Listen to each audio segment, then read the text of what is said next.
ना हळद लागली अंगाला, ना ढोल ताशा, ना डोक्याला बाशिंग, काही नाही. दारामध्ये मांडव घालूनच लग्न साध्या पद्धतीमध्ये केलं. एक आपले 50-60 लोकांना बोलून काय ती प्रथा म्हणून आपले ते 5-5 भांड्याचे तेवढे 5-5 भांडे दिले. ना ब्लाऊज शिवून दिले, ना साड्या घेऊन दिल्या, काहीच नाही दिलं. म्हणजे तिथे गेल्याच्यानंतर मी काय वापरणार, काय नेसणार याचा विचार कोणी नाही केला.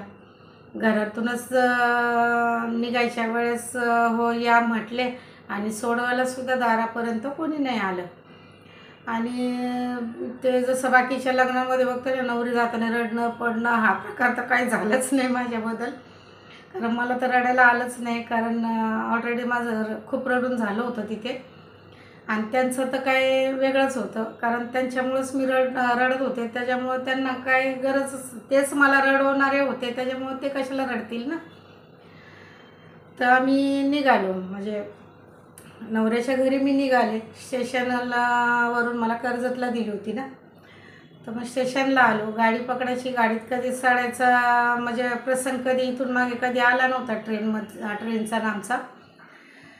तर सगळेजण चढले आणि मी खालीच राहिले.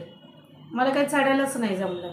तर कोणीतरी तिकडच्याच आलेल्या लोकांनी बघितलं तर म्हणे, अरे नवरी खालीच राहिली. तर मग त्यांनी ती चालू गाडी सोडली आणि मग आम्ही दुसऱ्या गाडीने गेलो. जे चढलेले होते ते पुढे जाऊन उभे राहिले कर्जतला. दुसरी गाडी आली तेव्हा मग आम्ही कर्जतला पोहोचलो. असं करताना मग आम्हाला 1:30-2 वाजल्या घरी तिथे पोचायला त्यांच्या घरी. एका बाईने दरवाजा उघडला आणि मग आम्ही आतमध्ये गेलो, बसलो आणि तिथंच ती मंगल गेली आपली. तिचं जाऊन ना, तेवढं रात्रीचं कोण कोणाला काय बोलणार म्हणून ती तिचं जाऊन झोपली, तिचा नवरा ती. आणि तिथे जास्त काही रूम नव्हते. तिथे एक वसरी होती बाहेर, एक जेवणाचं असं बनवायचं एक देवघर होतं. त्या देवघरातच मंगल आणि तिचा नवरा असायचे. आणि त्या वसरीमध्ये सगळं ती म्हणजे मंगलची सवत, आधीच तिची सवत आणि ती मुलगी झोपलेली तिची, तिथेच मग आम्ही आतरून टाकून तिथेच झोपलो. तर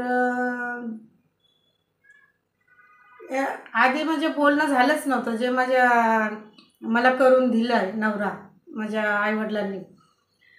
तर असं पडल्याच्या नंतर म्हणजे जरासंच अंग टाकलं होतं. तर ते म्हणे की काय बोलावं म्हणून त्यालाही पण सुचलं नाही का त्याला बोलायचंच होतं हे आता त्यालाच माहिती. तर म्हणे डायरेक्ट म्हणे की कोण होता तो पोरगा. तर मी म्हटलं कोणता, की त्याच्याबरोबर तू पळून गेली होती ती. तेव्हा मला असं झालं की माझे परत मागचे दिवस पुढे आले. बापरे, इथे पण तेच असा प्रश्न मला पडला.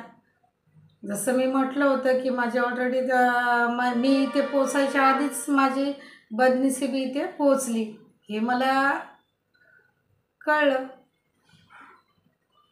मग मी त्याला खूप सांगायचा प्रयत्न केला की असं काही नव्हतं. म्हणजे खूप बोलणं झालं की असं काहीच नव्हतं, कोणाबरोबर नाही.